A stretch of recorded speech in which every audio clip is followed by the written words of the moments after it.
Now let's delve deeper into NeoTrader and find out how can you navigate into the world of camera pivots and get more understanding. What you got to do first is go on to your pivots view and then go on to this sub option called as camera pivots. So when you click on the camera pivots, this is the page which loads here. You can see here, this is the page that loads here. And on this page, what we have done is we have given the most important level which you need to pay attention to. And that is your H4 levels and that is your L4 level. So in the H4 and L4, you get a very good clarity. And like you have seen in the discussion, H4 and L4 are important levels beyond which there can be a very good action.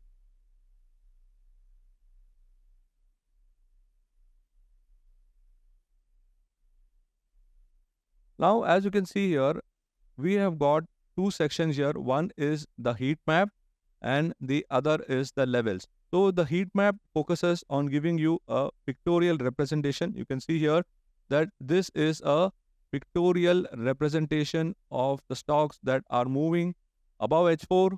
This is a pictorial representation of the stocks which are moving below L4. Now, what does this mean? It means that these stocks are trended to the way up. These stocks are trended to the way down.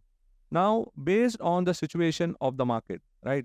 Based on the situation of the market, you have already seen how to read the market breadth and form a market view. So now, based on that, you need to focus your attention on these relevant sections. You can take a look here and you can see here that prices which are above H4 and this entire scenario, okay, entire scenario is very, very important. These are the scenarios where prices are above H3. So we are basically tracking H4 and H3 only.